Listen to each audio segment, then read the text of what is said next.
Live from WTVO 17 and your home team, Eyewitness News at 5 starts now. Each year, youth sports tournaments bring in big bucks for Rockford businesses. This weekend is the first in the area since the health crisis. Community leaders hope it generates much-needed funds.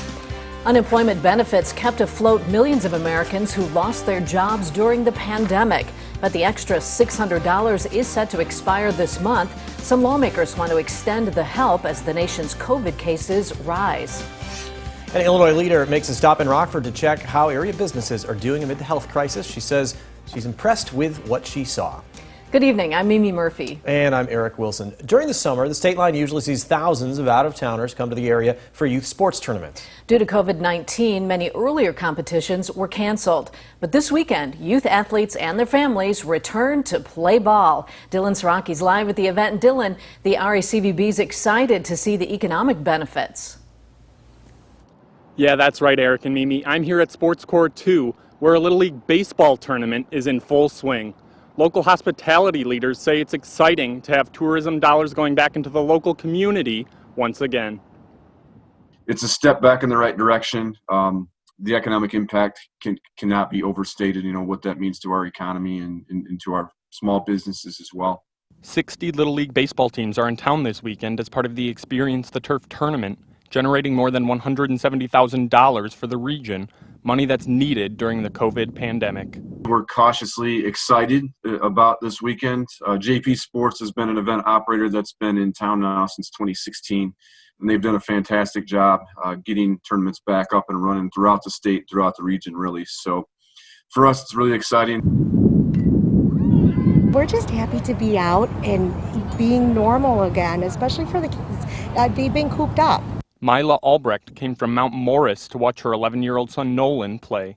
She says she's impressed by the Park District facilities. It was the first thing we said as we drove in. That's a nice sports complex, so it is a beautiful place to play. Parking was easy. I love that there's a restroom available for everybody, and my son prefers turf field, so he's happy. Albrecht says there are other places in the area she wants to check out, including Hurricane Harbor. Hopefully we could come back up to Rockford one day and explore. Like I said, I know there's a water park up here, I heard, so we would love to try that one day. To keep kids and their families safe while they're having fun, award ceremonies and post-game handshakes are suspended, opting instead for a tip of the cap. All the preventative measures that we can take as a community, that we can take as venues, we're seeing the same things kind of trickle through into sports tourism. This is one of 8 sports tourism events scheduled for the state line over the next 6 weeks. In total, they're expected to bring about $2.1 million to the area. Live in Loves Park for your home team, I'm Dylan Siraki. Dylan, thanks for the live report. A popular downtown Rockford restaurant and bar closes. Prairie Street Brewing Company is temporarily closing after a staff member became infected with COVID-19. The company says it is working with the Winnebago County Health Department on a reopening plan. They say they've hired an outside company to disinfect the property. On their Facebook page, Prairie Street says no guests were in danger and the decision to close was theirs. Prairie Street plans to open back up tomorrow. The restaurant does have a tent set up at tonight's City Market. Market goers will now have some tunes to enjoy. For the first time this season, musicians are back at the summertime event. There are 2 places to listen to performances. Tonight, 3 Good Men will be playing on the main stage. Andrew Robinson will be set up in Market Hall playing an acoustic set. To listen, City Market asks people grabbing a table to sit no longer than 45 minutes. There are circles chalked on the ground to stand in. They are spaced 6 feet apart. When Congress passed its first major stimulus package in the midst of the COVID crisis, it provided extended unemployment benefits. The extra $600 a month is for workers who lost their jobs during the pandemic, but it's set to expire at the end of the month. Some lawmakers are calling for an extension. Others say there's a price to pay if that happens. Our Washington reporter Joe Khalil is keeping you connected to the nation's capital.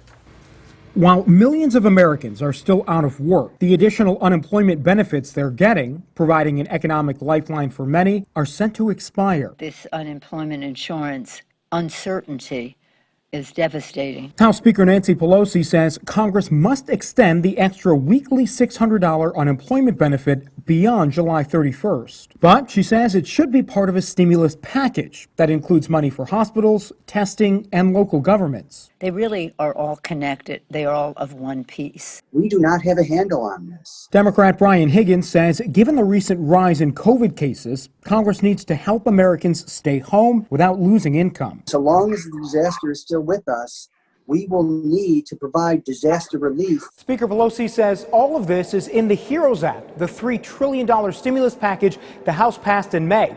But Republican leaders say, as is, the bill won't pass the Senate. I think it would be better to do one package altogether. And in that package, House GOP leader Kevin McCarthy says Congress should not extend the $600 unemployment benefit. If somebody is off work from COVID, should they make more money than when they were working? Because remember, that money's not free. McCarthy says the unemployment bonus discourages people from working. There are a number of businesses that have called people back and they said, I'd rather stay off. McCarthy is confident both parties will have a negotiated stimulus package before August. In Washington, I'm Joe Khalil. A DeKalb woman now faces murder charges in a 4th of July shooting death. Katrina Edwards was originally charged with obstruction of justice. Yesterday, an additional charge of first-degree murder was tacked on. Her husband, Jimmy Edwards, is also charged with first-degree murder. This stems from an incident at a gas station on South 4th Street in DeKalb. Police say Katrina and the victim, Christian Keeler-Tyus, got into an argument. Katrina called her husband, Jimmy, who came to the gas station. Keeler-Tyus was shot several times and died at a local hospital. Police expect more arrests in the case. Illinois' second-in-command makes a stop in the Forest City. Lieutenant Governor Julia Stratton visited several places. That includes Rockford Art Deli, Rockford State Park, and the Ethnic Heritage Museum. Stratton says she's impressed with how resilient small businesses have been throughout the health crisis. To make sure that they can adapt to the times, you know, Rockford Art Deli, I've heard a lot about the need to kind of not just find other ways to sell their products, such as online, but also some of the ways that they gave back to support other small business owners. Well, I know that Stratton adds one reason for her stop is to see how Springfield can help support small businesses. A nonprofit helping Rockford's inner-city kids gets a financial boost from a state-line manufacturing plant. Rock House Kids is on the receiving end of a grant from workers at the Belvedere Assembly Plant. The fund will go towards the organization's continued work of giving hot meals to kids and teens this summer. On top of meals, Rock House Kids provides evening programming, take-home food bags, and daily essentials to more than 250 kids 4 evenings a week. An area animal shelter hopes to empty its kennels this weekend. Winnebago County Animal Services is having an Empty the Shelter event. Adoption fees for dogs, cats, and kittens is lowered to $25. There are about 10 dogs and 40 cats and kittens looking for forever homes. The event started today. The shelter closed about a half hour ago, but Empty the Shelter runs through tomorrow from 11 to 3:30.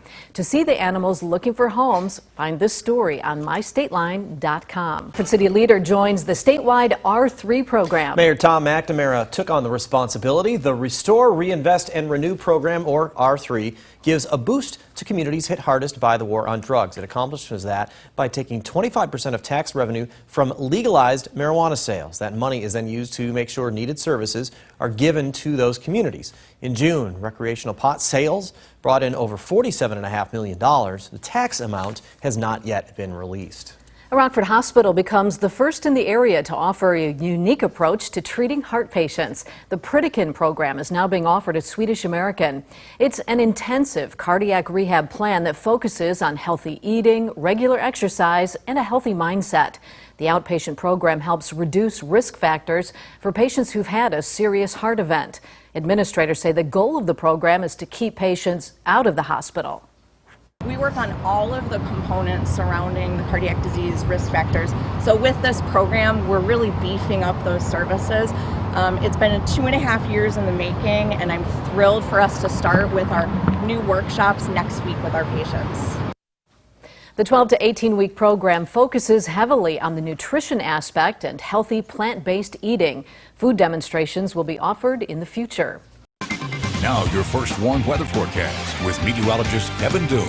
Conditions are definitely a lot more comfortable today than they have been in quite a while here in the state line. Take a live look over downtown Rockford using our Mercy L SkyTrack. We have a few cumulus clouds overhead, but lots of blue sky, lots of sunshine in between. Temperatures right now are in the lower to middle 80s, and that's as warm as we got today. Currently, we're at 85 in Rockford, 82 in Rochelle, same goes for DeKalb, 81 for a current temperature over in Freeport. It's also a very breezy day with wind gusts exceeding 20 miles an hour. Right now, we have around 25-mile-an-hour wind gusts here in Rockford. Those will die down, however, as we make our way through the rest of the evening. Now, today actually ends our streak of 90-degree weather. We had exactly 7 days of reaching the 90s here in Rockford, and this is the longest streak of 90s that we have seen in over 8 years, when we had 11 days in a row reaching 90 degrees. That was back in 2012. 4 of those 11 days actually reached the hundreds. One of those reached 105 degrees. That was back on July 7th, 2012. However, today does continue our streak of at or above normal temperatures, which is now at 15 consecutive days. And if you're wondering why we saw this little bit of a cool down, it's because this ridge in the jet stream that we've been seeing hanging over our head is finally pushed off to the east. This is what has brought all that really hot, really moist weather into the state line, but now that it's pushed off to the east,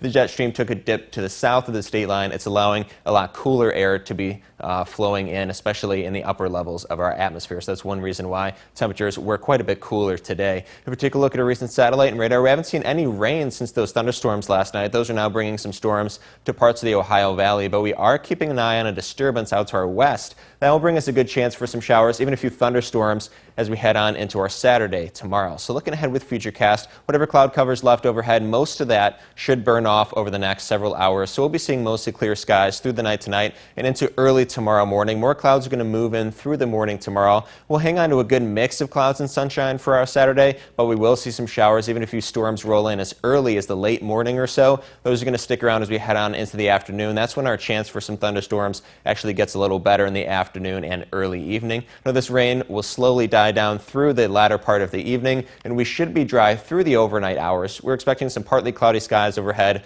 for your Sunday to wrap up the weekend, which is a slight chance for a few pop-up showers, maybe a brief thunderstorm or two here and there. And so tomorrow, after already seeing nearly an inch of rain after last night's storms, we could be seeing an additional ½ inch to an inch of rain throughout the state line, which is some really good news for us considering the very hot, very dry start that we had to July. So for tonight, we'll see mostly clear skies overhead with a low in the lower 60s or so, but a little bit cooler than normal. Tomorrow, we're back in the middle to upper 80s. We'll see a good mix of clouds and sunshine, as I mentioned, but also a few good chances for some showers and some thunderstorms here in the state line. Now, these 80s are going to stick around here through the next week. 90s, we shouldn't see much of those. Maybe just 1 or 2 days here in Rockford. Maybe not seeing any 90s in the outlying areas here. A few decent chances for some storms overall. But overall, we do expect temperatures to stay above normal for the next couple of weeks or so. Now, the Napleton Sports Desk with Samantha Rivera.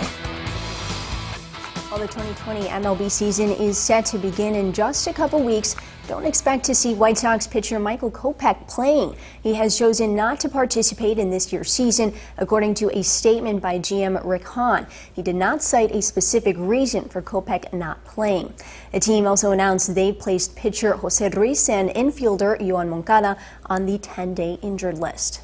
And today, the league and the MLB Players Association announced the testing results of the virus through Thursday under the MLB's COVID-19 health monitoring and testing plan. Out of 3,748 total samples tested with the intake screening, 66 came out positive. Of those 66, 8 were staff members and 58 were players. 1.8% of those total samples tested were positive. From their monitoring testing, out of 7,401 samples, 17 were new positives, or 0.2%. 4 of those positives were staff members and 13 were players. According to the Washington Post, FedEx has given the Washington Redskins an ultimatum in regards to changing the team's name. In a 2-page private letter sent to Washington on July 2nd, FedEx said they would remove their signage from the stadium after this season unless the team's name is changed. If FedEx were to pull out of the naming rights deal signed back in 1999 worth $205 million, it would be 6 years before it expires. FedEx also reportedly mentioned the current name is not consistent with their commitment to a more inclusive society. It also risks hurting their brand reputation. The information from the letter was explained to the Washington Post by someone who had read it but was not allowed to share it or talk about it publicly. It was just 1 week ago NASCAR driver Jimmy Johnson tested positive for COVID-19 while asymptomatic. It's been a roller coaster of emotions since then. He explained his initial reaction as just anger, using every possible swear word he knew and then probably made up some new ones. From that, it went to speculation, but he was ultimately able to move to a more positive mindset.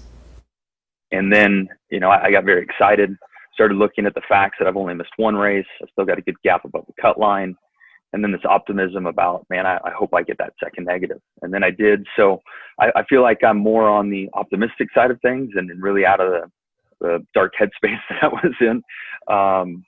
And then just, moving in the right direction and looking forward in all this. Johnson was cleared to race again on Wednesday. That's it for sports. We'll be right back. Good chance for some scattered storms tomorrow, in addition to a few more chances over the next week, but we look to avoid the 90s for the most part, which is some refreshing news. All right, thanks, Kevin. And thank you for spending time with us. Stay safe.